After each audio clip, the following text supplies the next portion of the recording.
तुरंत हम बिल्डिंग को क्या करते हैं, खाली कर देते हैं। ध्यान देंगे हमारे प्रीमाइसेस में तरह तरह के फायर एंड सेफ्टी इक्विपमेंट्स लगे हुए हैं, जैसे कि फायर बकेट है, फायर एक्सटिंग्विशर है, हॉज एंड हाइड्रेंट है। बोला जाता है कि जब आग बिगनिंग ऑफ फायर, जब आग की शुरुआत होती है तो हम इस पर आसानी से कंट्रोल कर लेते हैं, लेकिन जब आग का लेवल काफ़ी बढ़ जाता है तो उसे कंट्रोल करना काफ़ी मुश्किल होता है। तो ध्यान रखेंगे हमेशा बिगनिंग ऑफ फायर, आग की शुरुआत हुआ और हम इस पर कंट्रोल कर सकें, उसके लिए हमें फायर एक्सटिंग्विशर के बारे में जानकारी होना चाहिए। और फायर एक्सटिंग्विशर को चलाने से पहले आपको आग के भी क्लासिफिकेशन के बारे में थोड़ा बहुत जानकारी होना चाहिए। आग के बारे में बात करें तो there are 4 types of fire, class A, class B, class C and class D. ये जो क्लास है, ABCD जो बात किया जा रहा है, हमारे सिलेंडर के ऊपर कोड लिखे रहते हैं, इसके कारण हम लोग क्लास के बारे में बात कर रहे हैं। क्लास ए जो होता है वो होता है सिंपल फायर, जिसे हम लोग साधारण आग के नाम से जानते हैं। फॉर एग्जाम्पल, जो भी आपके आसपास में अगर लकड़ी, कागज़, कोल, कपड़े, गत्ते, ये सब जितने भी मटेरियल होंगे, इसे क्लास ए, जिसे हम साधारण आग में काउंट करते हैं। क्लास बी जो होता है वो होता है लिक्विड फायर। ये आग diesel, kerosene, petrol, alcohol, thinner, paint, अगर ऐसे से लग जा रहा है तो वैसे ही हम आग को हम क्लास बी में काउंट करते हैं, जिसे लिक्विड फायर बोला जाता है। बहुत बार जो आग होता है गैसियस लीकेज के कारण भी आग लग जाती है, और गैसियस फायर अगर लीकेज के कारण आग लगती है तो वैसे फायर को हम लोग गैसियस फायर बोलते हैं, जिसे क्लास सी में काउंट किया जाता है। नेक्स्ट जो क्लास डी होता है वो होता है हमारा metallic fire. Sodium, potassium, phosphorus, ऐसे कुछ हाईली रिएक्टिव मेटल्स हैं जिसके कारण ये आग लगते हैं और जिसे क्लास डी में काउंट करते हैं। ये तो रह गई मटेरियल के अकॉर्डिंग क्लासिफाइड। ये जरूरी नहीं है, बहुत बार अभी गर्मी का टेम्परेचर, गर्मी होने का बहुत ज़्यादा टेम्परेचर बढ़ गया था और बहुत ज़्यादा आग की घटनाएं भी घट जा रही थी। वो जो कारण था वो टेम्परेचर हाई होने के कारण जो हमारा AC यूज़ हो रहा है, लगातार AC यूज़ होने के कारण उसका कंप्रेशर हीट हो जाने के कारण शॉर्ट सर्किट हो जा रहे हैं, जो आग का कारण बन जाता है। तो जो शॉर्ट सर्किट यानी जो कारण आग लग जाते हैं, तो वैसे आग को हम लोग इलेक्ट्रिक फायर बोलते हैं, और इस इलेक्ट्रिक फायर को हम क्लास ए में काउंट करते हैं।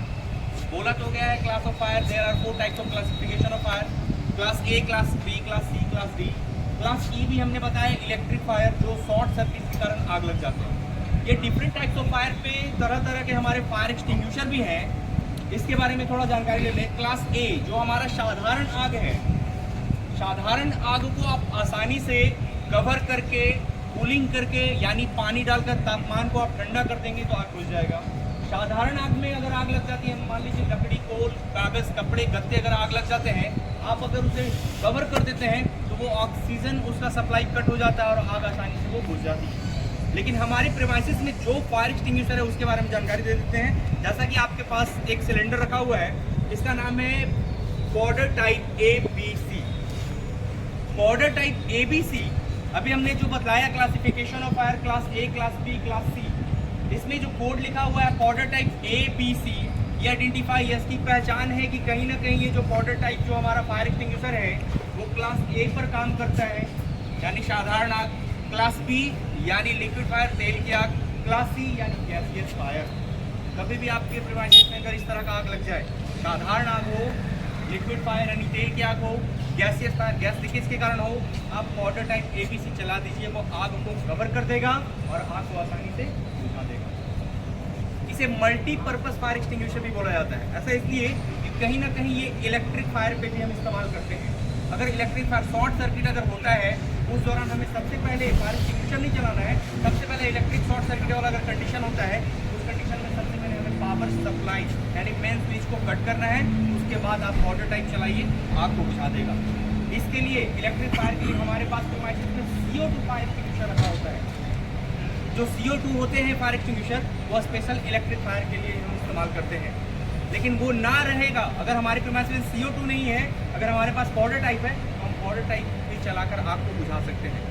लेकिन अगर आपके पास दोनों एक्सटिंग्विशर है, पाउडर टाइप भी है और CO2 भी है, आपको प्रायोरिटी बेस्ड ऑन आपको CO2 का इस्तेमाल करना है। जो CO2 फायर एक्सटिंग्विशर होता है वो carbon dioxide gaseous fire extinguisher होते हैं। अगर CO2 आप चलाते हैं तो वो आग बुझाने के साथ साथ वो गैस होने के कारण हवा में वो मिक्स हो जाता है।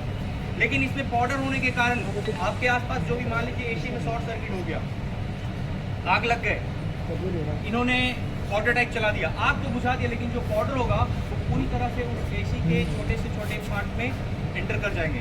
बाद में अगर रिपेयर करवाना चाहेंगे तो रिपेयर होने की पॉसिबिलिटी भी कम होगी। लेकिन जो CO2 फायर एक्सटिंग्विशर होता है वो आग को बुझाएगा, वो गैस होने के कारण टूट जाएगा।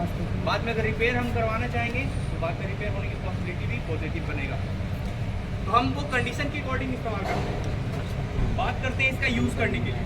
कभी भी अगर हमारे प्रीमाइसेस में हर जगह इंस्टॉल्ड है, यूज़ करने की अगर बात करते हैं, सबसे पहले हम इसके प्रेशर मीटर गेज को देखते हैं। प्रेशर मीटर गेज में 2 कलर आपको दिखेगा, एक रेड और ग्रीन। और इस मीटर पे एक नीडल होता है। वो नीडल अगर ग्रीन कलर के ऊपर है, इसका मतलब इसमें केमिकल है, हम इसका उपयोग। अगर रेड कलर के ऊपर है, इसका मतलब इसमें केमिकल नहीं है, हम इसका उपयोग नहीं कर सकते। तो यूज़ करने से पहले हमेशा ध्यान रखना है, प्रेशर मीटर गेज को देखना है कि जो नीडल होगा किस कलर के ऊपर होगा, ग्रीन कलर के ऊपर। एक वर्ड होता है पास। इस पास वर्ड का यूज करते हुए सारे एक्सटिंग्विशर का हम इस्तेमाल करते हैं। दूसरा क्या है, P for pull the safety pin. इसमें एक सेफ्टी पिन लगे होते हैं। चलाने के लिए सबसे पहले हम लोग बाएं हाथ से इसको, लेफ्ट हैंड से इसको होल्ड करते हैं, राइट हैंड से नोजल को पकड़ना है। हमने बोला वर्ड एक PASS. P for pull the safety pin. Safety pin को पुल करना है। A for aim to the base of fire. जहाँ पर आग लगते हैं वहाँ उसे एम लगाना, निशाना लगाना है। S for squeeze the handle. Handle को दबाना है। Last S for sweep side by side. आग के चारों तरफ नोजल को घुमाना है। इस पास वर्ड का यूज करते हुए जितने भी फायर एक्सटिंग्विशर हैं, सभी के सभी इसी पास वर्ड में इस्तेमाल करते हैं। जो हमने CO2 बताया, उसमें एक इम्पॉर्टेंट बात क्या है, उसके जो हॉज हॉर्न होते हैं काफ़ी बड़े होते हैं। उसमें हैंड ग्रिप बना होता है। जहाँ पर हैंड ग्रिप बना होगा वहीं पर हम उसको पकड़ कर चलाते हैं, क्योंकि CO2 काफ़ी ठंड होता है। अगर गलती से कहीं और पकड़ लेते हैं तो 10 सेकंड के अंदर में इतना ज़्यादा ठंड होता है कि ये आपके हाथ को भी जख्म बना सकता है। इसलिए उसमें बस CO2 चलाते समय हमेशा ध्यान रखें, जो उसका नोजल होगा, जहाँ पर हैंड ग्रिप होगा, उस हैंड ग्रिप को पकड़ कर ही चलाना है। बाकी जैसे नील ऑफिस में लगा देते रहे केबिन में। ये मल्टीपर्पज आपको बतला दिया गया है कि सभी तरह के आग पे सबसे ज्यादा खतरा जहाँ पे हैंड ग्रिप बना हुआ है उसी को पकड़ कर चलाना है, नहीं तो आपके हाथ को नुकसान हो जाएगा। 2 बात और ध्यान रखना है कि जब भी एक्सटिंग्विशर को चलाएं और आग जहाँ पे लगती है उसके बीच थोड़ा डिस्टेंस मेंटेन करना है। ऐसा नहीं कि आग लगा हुआ है, हम एक्सटिंग्विशर को यहीं पर पकड़े हुए, नहीं, इससे आपको इफेक्ट कर सकता है। साथ ही साथ दूसरा पॉइंट, एयर डायरेक्शन। ये जो हवा की जो दिशा है, जिस डायरेक्शन से एयर फ्लो कर रही है, बह रही है, उसी डायरेक्शन से आपको ये यूज़ करना है। अपोजिट डायरेक्शन से यूज़ करते हैं तो ये केमिकल आपकी बॉडी, आपकी आई इचिंग को इच कर सकता है, मतलब नुकसान पहुंचा सकता है आपकी आंखों को, बॉडी को साथ। इसलिए हमेशा यूज़ करना है तो जिस डायरेक्शन से एयर फ्लो कर रहा है उसी डायरेक्शन से आपको चलना है। ये बिगनिंग ऑफ फायर, आग की शुरुआत हुआ, आपने कंट्रोल कर दिया। लेकिन जब लेवल बढ़ जाता है तो हमारी प्रीमाइसेस में थर्ड हॉज एंड हाइड्रेंट लगे होते हैं, जो वाटर सप्लाई सिस्टम होता है, जिसके थ्रू हम लोग आग को बुझाने का काम करते हैं। अभी आपके सामने इस प्रकार ये चलता है, इसको डिमॉन्स्ट्रेशन करके दिखाएंगे। सुदामा, हाँ, नीचे कपड़ा होगा, नीचे पता लग गया।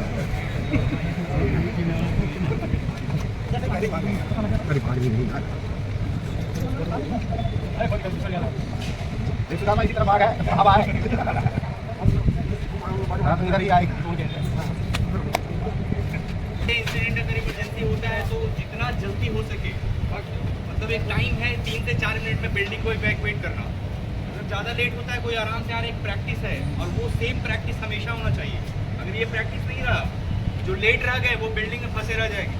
इसलिए हमेशा एक मॉक ड्रिल ऑर्गेनाइज किया जाता है, तो उस चीज़ को इम्पोर्टेंट समझे। जो भी टाइम होता है उस टाइम के अंडर ही आप लोग वो इवैक्यूएट करने का काम करें। अब जैसा कि देख रहे हैं, एयर फ्लो अगर मूव कर रहा है, आपको एक्सटिंग्विशर को भी यूज़ करते समय आपको भी मूव करना है। करना क्या है, सबसे पहले बोला गया है लेफ्ट हैंड से आपको हैंडल को होल्ड करना है। PASS pull the safety pin को पहले खींचना है। Aim to the base of fire, aim लगाना है। स्क्वीज द हैंडल को दबाना है और स्विच साइड बाय साइड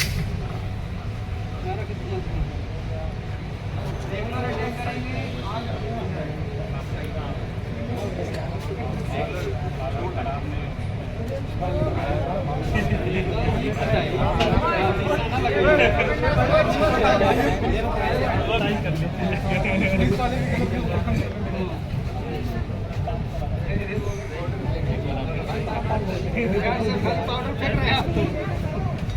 खाली खत्म हो गया भाई